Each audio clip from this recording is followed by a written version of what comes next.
Student 6 class का ये book जो मैंने स्टार्ट किया था, जिसके चैप्टर्स होल नंबर, इसके बाद आता है फैक्टर्स एंड मल्टीपल्स। इसमें भी जो इम्पोर्टेंट चीज़ें होंगी वो मैं समझा दूंगी कि क्या क्या चीज़ें हैं।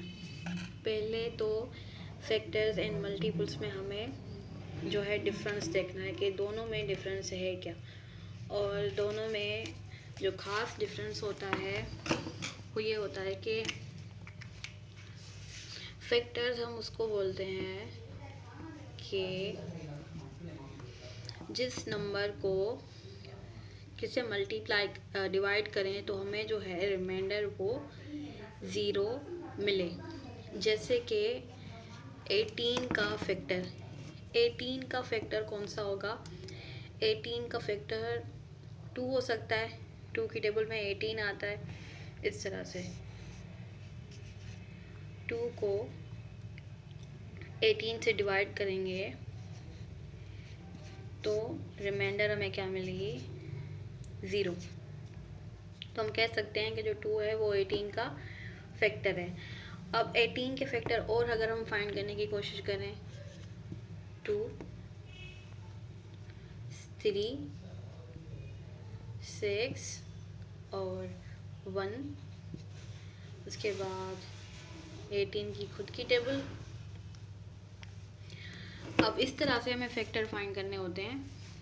वो नंबर जिस नंबर को इसके साथ डिवाइड करें और हमें रिमाइंडर 0 मिले। जिस तरह से 10 के फैक्टर क्या होंगे?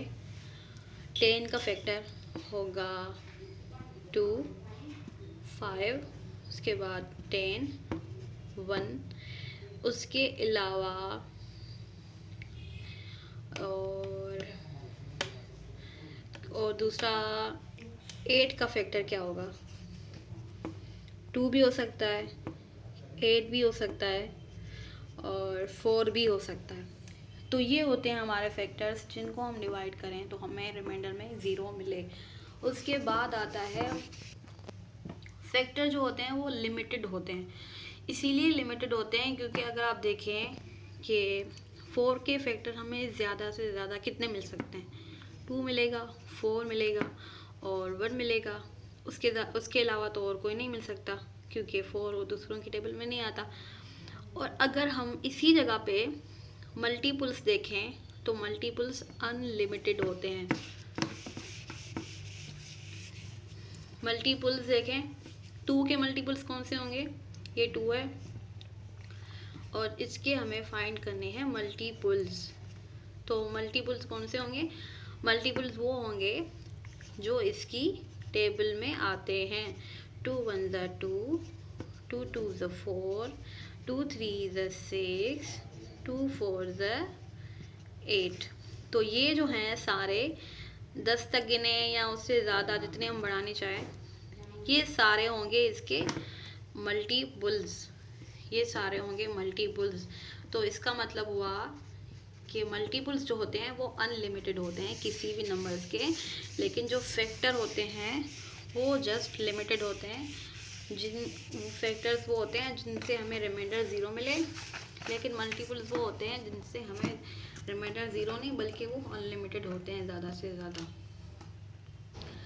अब आते हैं define even numbers. Even number के साथ साथ होते हैं ऑड नंबर्स। इवन और ऑड नंबर क्या होते हैं?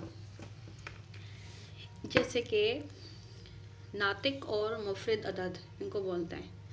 5 जो है वो है ऑड, 6 इवन। आप जैसे देख लें, जो जोड़ी में होते हैं, पेयर में, वो होते हैं इवन, और जो जोड़ी में नहीं होते वो होते हैं ऑड। कैसे?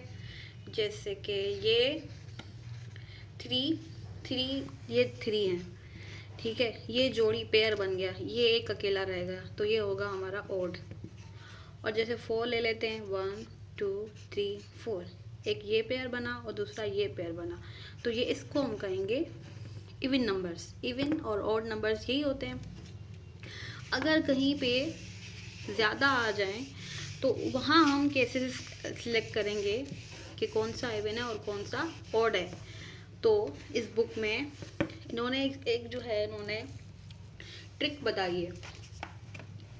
3 1 4 5 लास्ट वाला डिजिट देखना है हमें। अगर लास्ट वाला ओड है तो ये पूरा ओड में जाएगा,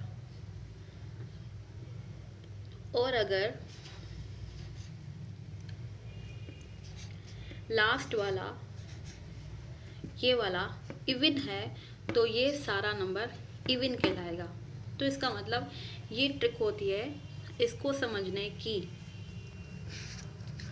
उसके बाद हम एक और टॉपिक समझते हैं, वो भी